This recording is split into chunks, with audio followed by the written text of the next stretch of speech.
Okay, welcome again to the program. Philippine Ambassador to Myanmar, Mr. Ambassador Eduardo Capunan Jr. Maraming salamat po sa pagpaunlak niyo sa aming imbitasyon na makasama namin kayo ulit ngayon dito sa aming programa. I would like to inform you na anytime, kung kailangan ninyo ng impormasyon from Myanmar, just call me. Okay, so sir, you just arrived in the Philippines. Yes. Tell And us. I just finished my quarantine as well. Oh, okay. Ilan days kayo nag-quarantine, sir? Sa Citadine Hotel sa Ortigas Mm-hmm.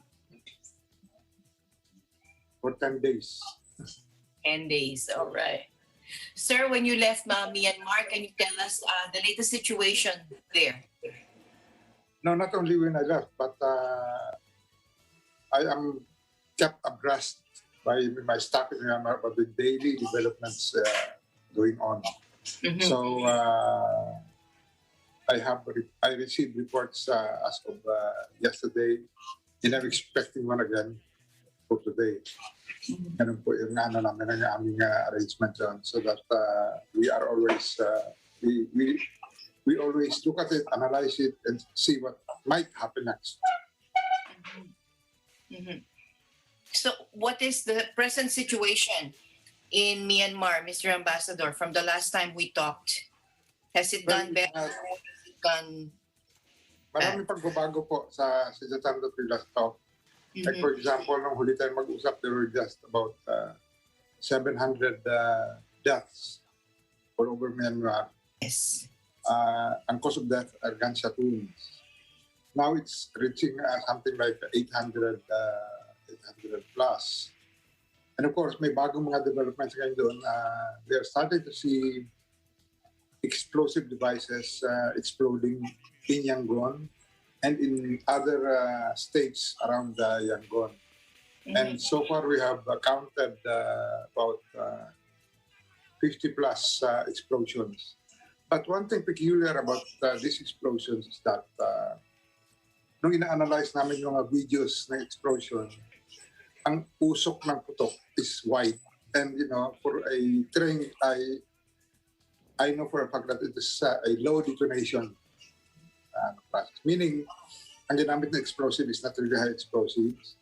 Para bang yung mga pulbura, black powder ng bibintador, alam mo yung firecrackers na pinalaki nila, yun ang pumuputok.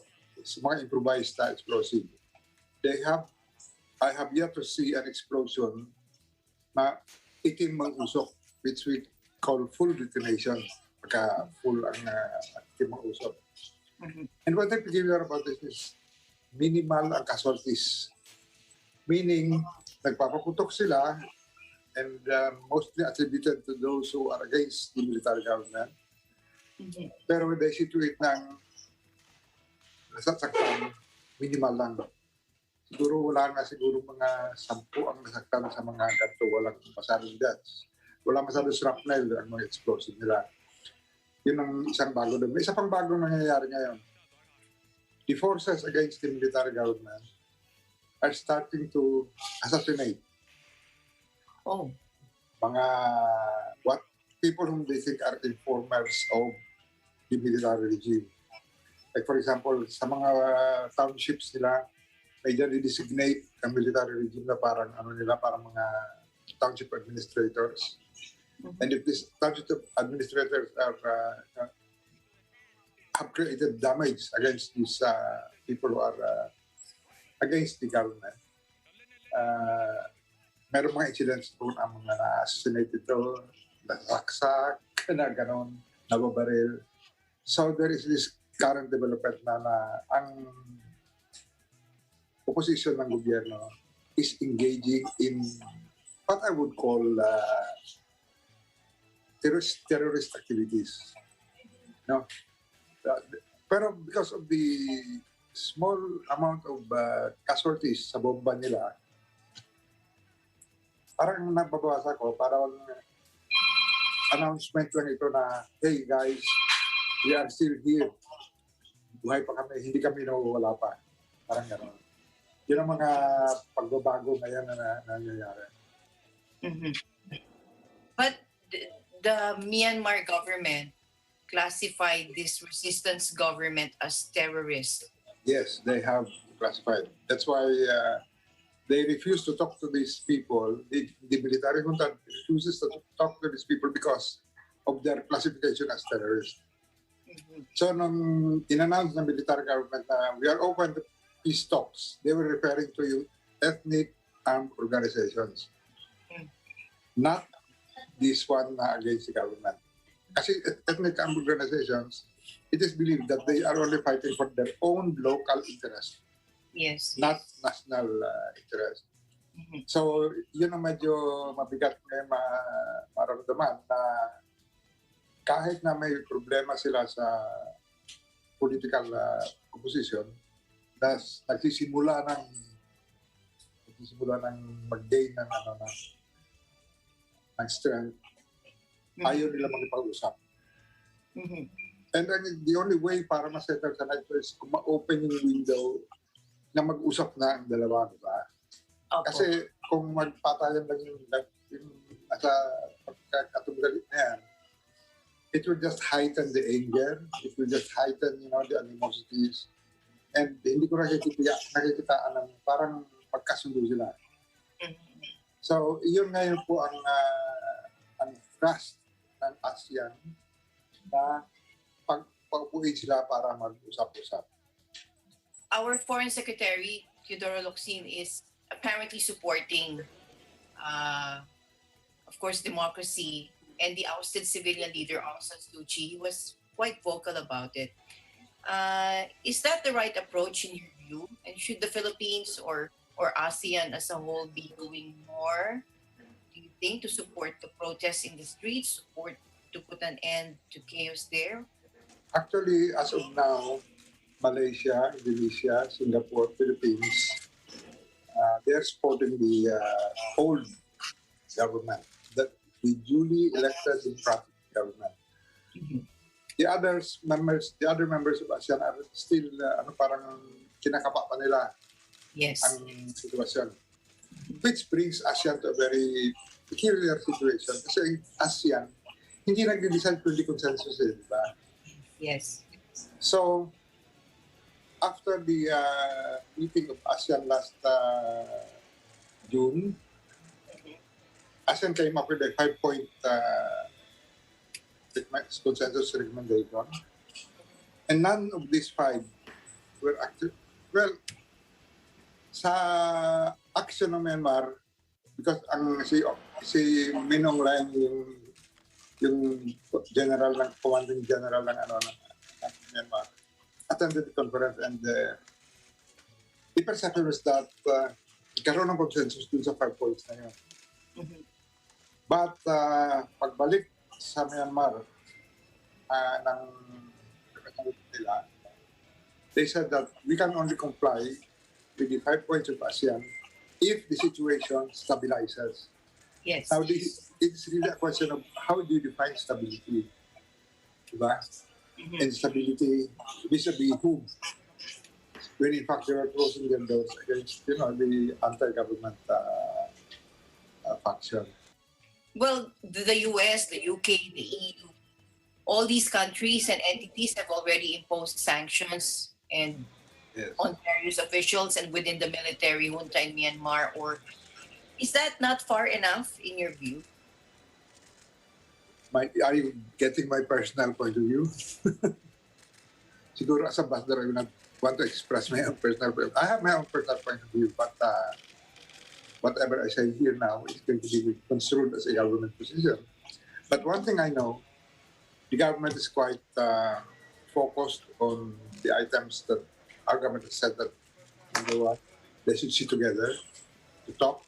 Number 2, release all political prisoners, release Aung San Suu Kyi, and go back to what we call status quo ante, as it was before February 1. Mhm. So that's the position of the Philippines, and that has been, described by the Philippines in all of these venues where ASEAN have been meeting. Mhm. Tapos may isa pang medyo nakakabahala sa Myanmar ngayon. It Yes. is the economic impact of civil disobedience movement. ang economic impact na siguro hindi na foresee ito eh. As of now, the banking system of Myanmar is approaching crisis. Ang cash nila sa bangko naubos na, walang pumapasok. Alam mo ng banking system, di ba? People deposit, deposit, pinapahiram. That's how the bank earns, no? Sa financial services. But as of now, ang linya ng mga ATM machines, kilometro-kilometro ang haba, every single day. Every single day. Meaning na, ang lumalabas na pera every single day, although may limit yun, pero nasa maximum limit ang pag-withdraw. So, with this development, I think even World Bank mentioned that there are more people crossing the poverty line now, going below the poverty line. And when this becomes a very, very pronounced event, of course, inflation starts to come in. Pagka nagkaroon ng inflation, prices becomes unstable. The producers, the farmers, maaaring para makarecover sila, iangat sila ang presyo. Para makarecover sila. Ang mga consumers naman na nawalan ng pera, hindi na kaya bumili ng mga pagkain, di ba? Mga ganon na situation. A situation that must be carefully monitored. And I think all UN organizations are pointing to this situation. Na kung patuloy itong mangyayari, mas marami na ang hindi makakain. Sabi nga nila, a hungry people is an angry people. So, you know what I mean, di ba? Yes, that's right. The coup took place also under the threat of COVID. And Yes. any prolonged stalemate, as you say nga po, will only worsen the plight of the people of Myanmar. Paano po yung mga... Yes, go ahead, Ambassador. In other words, ang tumatama sa Myanmar ay double whammy, COVID, and of course, the economic collapse. Both things are quite fatal to a country. There is even the belief that Myanmar has gone back to where it was 5 years ago during the military regime. So it has gone back. And then there's a new development. Ang cross-border trade ng Myanmar isinara. Kasi mga produkto na pumapasok sa cross-border are also produced in Myanmar by military businesses because people want to, you know, ayaw nilang tangkilikin ng military businesses, walang bibili ng produkto nila. So, sinara nila ang trading doors para walang produkto pasok. Ang kanilang produkto lang ang i-consume. Now, this is a new development and I really think it is not contributing any better sa economic situation. Because when there is lack of competition, prices become very, very wild. Diba? True. That's right. Mr. Ambassador, what effects, if any, might Myanmar's, what's happening now in Myanmar could have an effect on neighboring countries, like, for example, Asya. Thailand, yes, or ASEAN, yes. Well, malaking epekto nito. Ang unang effect is, if ASEAN is going to rely on consensus as a mode of decision-making, and if there is no consensus, so what next? ASEAN is hindi makakakilos, di ba? But in the ASEAN chapter, mayroon naman nakalagay doon na what will ASEAN do in case ang consensus is not met. But that has to be fleshed out yet. Kailangan pag-usapan ng mas malalim yan because it can mean the success of ASEAN or the failure of the ASEAN. Ano po yung nakikita natin. Other than sanctions, how else can governments or ASEAN, do you think, can pressure Myanmar? Talking about mga possibilities, maraming possibilities. But you know, ASEAN is such a strict organization that, you know, consensus building has to happen. And ASEAN is so proud of that method of making decisions, consensus. Sa Yes. tingin ko, personally, mukhang yun din ang nagtatali sa kanya ngayon for certain actions na kailangan. Mhm. So what will ASEAN do? I do not know. Mhm. And you also mentioned, that's right, no? Like you also mentioned, Mr. Ambassador, yung plight nga ng people of Myanmar, and then you saw, nasa poverty line na most of them po, sabi niyo nga po. 45%. 45%. Yes, are crossing below the poverty line. What do you think is the military junta trying to achieve here? First of all, meron silang 5-point program din naman na sabi nila ang unang na-achieve is to clean up the election process because they're alleging that the election in last November was a fraud. Number 2, they want to address the COVID-19 issue, which is not being addressed now. Number 3, stabilize nila economy. But it is not stabilizing. In other words, 4 and 5 kanila mga objectives nila, hindi nila ma-achieve or hindi nila napag-isipan masyado sa pagplano nila. Mhm. The economic portion is, I think, the most important part of that plan. Na dapat pag-isipan ng mabuti anong economic impact. Mhm. Because after all, if you're claiming to be fighting for the people and you keep your people hungry, who are you fighting for? Diba? Kumusta naman po yung mga kababayan natin doon? Okay naman sila. We used to have about 1,400 Filipinos there occupying mga middle or top management Mhm. positions sa mga companies. Mhm. We only have about 600 now left. No? And we are constantly asking for them to fill up a survey form kung sino nang gusto umuwi. Katulad ng pag-uwi ko dito, we only had about 50 passengers. Yung aeroplano, 180 yung passengers. So, kailangan padaanin namin sa Phnom Penh, Myanmar, Bangkok, para lahat ng mga Pilipino doon na gusto umuwi. Parang sweeper flight na yan ang nangyari. Parang nanguligta kami ng mga Pilipino all over the Indo-Chinese, sa Indo-China. Mhm. So, gano'n ang nangyari. Mhm. And the embassy, the OWA, DOLE, and the DFA, we are all willing to finance these repatriation flights. Mhm. In fact, nainggit ngayon ng ibang mga nationalities sa British, sa England. Ay, announce nga, uwi, alis na kayo. Pero hindi kayo bigyan ng pumasahe, hindi kayo bigyan ng aeroplano. Uwi na kayo, parang gano'n. Mhm. Mhm. Meron po ba tayong triage plan for Filipinos there in case they get caught in these chaos, disasters, or calamities? We have our own contingency plan, Yes. which we keep to our hearts. Kasi nga ayaw din namin ipalabas muna na nag-i-evacuate ang Pilipino because of the military junta. So the cover is all COVID.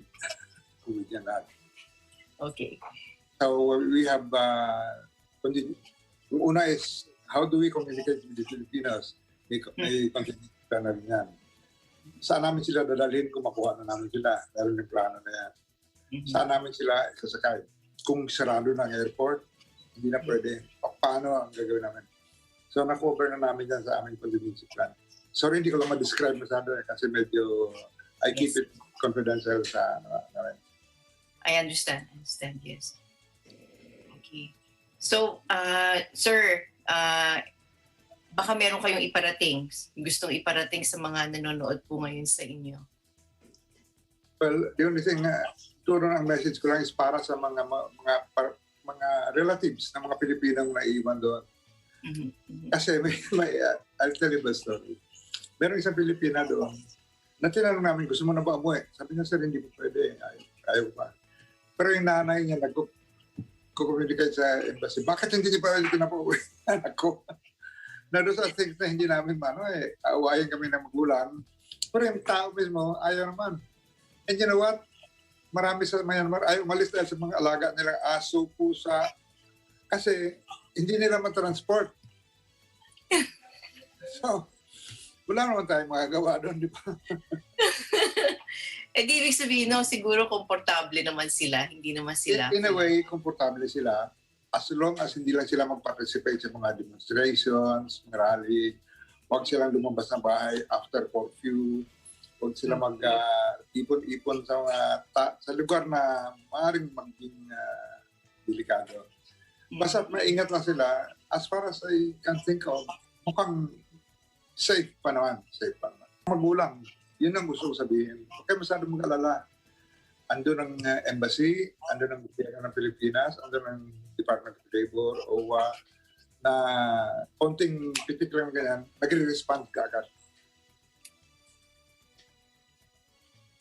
Thank you very much, Mr. Ambassador, for your time. At saka thank you very much for being responsive to our Filipino community there. Sana po, the next time we talk, okay na po sana. Ano po? Yun na nga ang hinihintay ko eh. Sana nga wala nang problema. And of course, we can all help by praying for it. Yes. Thank you very much, Mr. Ambassador, for your time, as always. As always, walang anuman po. You can call me anytime.